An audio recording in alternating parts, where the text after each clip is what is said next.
কই যাও তুমি? বলে রাসূলুল্লাহ সাল্লাল্লাহু আলাইহি ওয়াসাল্লামকে দেখার জন্য যাইতেছি। হুজুর কোথায় আছে? বলে হুজুর এখন আল্লাহর মর্জি, অসুবিধা নাই, উনি আছে মোটামুটি ওই তাঁবুর ভিতর আছে। বলেন না, আমি নবীজিকে দেখতে চাই। এবার সাহাবী বলল, মহিলা তুমি তো নবীজিকে দেখার জন্য পাগল হয়ে গেছো, তুমি কি জানো তোমার স্বামী কিছুক্ষণ আগে শহীদ হয়ে গেছে? কয় আলহামদুলিল্লাহ, আমাকে যেতে দাও, নবীজির সাথে আমি দেখা করব। বলে তোমার তো 2জন ছেলে ছিল, তারাও শহীদ হয়ে গেছে। কয় আলহামদুলিল্লাহ, রাস্তা ছেড়ে দাও, নবীজির কাছে যাব। আরে তোমার তো 2জন ভাই আসছিল, তারাও শহীদ হয়ে গেছে। আলহামদুলিল্লাহ, ছেড়ে দাও, নবীজির কাছে যাব। এবার বলছে তোমার তো বাবা ছিল, সেও শহীদ হয়ে গেছে। মেয়েটা চিৎকার দিয়ে বলে, রে সাহাবী, আলহামদুলিল্লাহ, কারা কারা আমার শহীদ হয়ে গেছে আমি সেটা পরে জানতে চাই, আগে জানতে চাই আমার দ্বীনের পাক পয়গম্বর কেমন আছে। সুবহানাল্লাহ, জোরে বলেন। দেখেছেন একজন নারীর স্পিরিট কি, ইমানের শক্তি কি, নবীর প্রতি ভালোবাসা মহব্বত কিরকম। সুবহানাল্লাহ, জোরে বলেন। তাঁবুর সামনে গেছে, হুজুর সাল্লাল্লাহু আলাইহি ওয়াসাল্লামকে দেখে 2 ঠোঁট কাঁপতেছে, থরথর করে কাঁপতেছে আর কাঁদতেছে, চোখ দিয়ে পানি দরদরকে পড়ছে। আল্লাহর হাবিবকে সালাম দিছে। নবীজি ডাক দেয়া বলে, মা তোমার সব আজকে চলে গেছে মা, 4 কুলের কেউ নাই, 2জন ছেলে সেও তারাও শহীদ, তোমার 2জন ভাই তারাও শহীদ, 2জন তোমার স্বামী তারাও শহীদ, তোমার স্বামী শহীদ, তোমার বাপ এবং তোমার স্বামী তারাও 2জনের শহীদ হয়ে গেছে। বাপও নাই, স্বামীও নাই, ছেলেরাও নাই, ভাইও নাই, সবাই শহীদ হয়ে গেছে।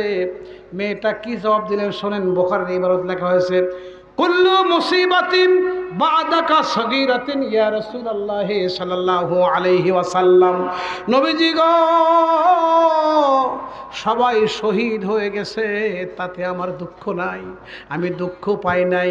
আমার 4 কুলের সব পুরুষ শহীদ হয়ে গেছে, আরো কত সাহাবী শহীদ হয়ে গেছে, সব কিছুর বিনিময়ে আমার দ্বীনের নবী এখনো জীবিত আছেন, এটাই আমার চরম সান্ত্বনা। 2 হাত তুলে বলেন আল্লাহু আকবার।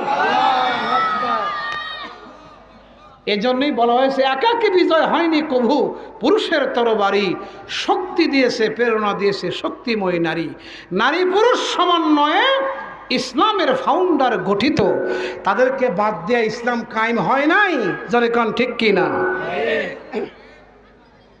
ভাইরা আমার খেয়াল করে শোনেন, আমি যেখানে কথা ছেড়ে আসলাম, অলাম নাকু নুতইমুল মিসকিন, আমরা গরিব মিসকিনদেরকে কষ্ট দিতাম, ওদেরকে আমরা 2 রকমের নির্যাতন করেছি। 1 নাম্বার হলো জাকাত আদায় করি নাই, জাকাতের ফান্ড খুলি নাই, জাকাতের টাকা আমরাই তোমরা ধরে খাইছি, শেষ করে ফেলাইছি অথবা দেই নাই।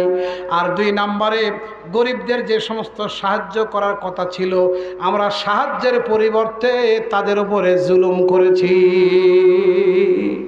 বলেন তো বাবারে আমার খেয়াল করে শোনেন, গরিবদের প্রতি জুলুম চলছে না ইনসাফ চলছে? কথা কয় না কেন? জুলুম চলছে নাকি ইনসাফ চলছে? আর এই গরিব যদি হয় পয়সার অভাবে তারা ন্যায় বিচার পায় না। জোরে কোন ঠিক কিনা?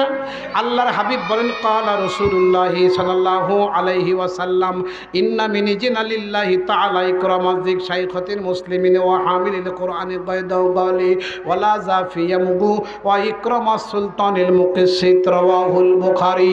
আরেকবার কোন আল্লাহু আকবার।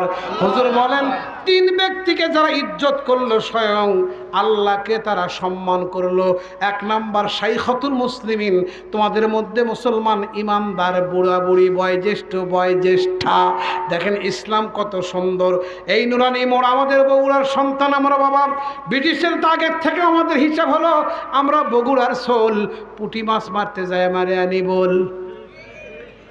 কেবা কথা কও না কে তোমরা বারে, আমরা বগুড়ার সোল নাকি বল? এই আর কি। তো কাজে কথা হলো, শোনো বগুড়ার বাসী, কি শিক্ষা দেখো। বড় ভাই, বড় খালা, বড় ফুফু, বড় কি বলে, তারপরে হলো চাচি, চাচা ইত্যাদি, বয়োজ্যেষ্ঠ বয়োজ্যেষ্ঠা, যখনই দেখবা তখনই তোমরা বেশি পরিমাণে আদব রক্ষা করে চলবা। খবরদার, বড় মানুষ হেঁটে যাইতেছে, বিড়ি মারতেছে, হে টান কি বলে, সুরকি টান, সুরকি টান, টান মারতেছে। আর একদিকে মুখ দিয়ে, তারপরে নাকের নাকের দুই ফুকর দিয়ে, মানে চিমনি ভাটা চালু আছে না, কথা বলেন। খবরদার তাদের সামনে বিড়ি খাইও না, বাজে কথা বলো না, ভাষা কথা বলো না। খবরদার ও যুবকেরা, আমার সন্তান সমতুল্য তোমরা, বাবা ছোট ভাই সমতুল্য, নাতি সমতুল্য। একটু কথা তোমাদেরকে বলে যায়, খবরদার বড়দেরকে যারা আদব করলো, সম্মান করলো, তারা স্বয়ং আল্লাহকে সম্মান করলো। এটা দুই হাত তুলে বলি না আল্লাহু আকবার।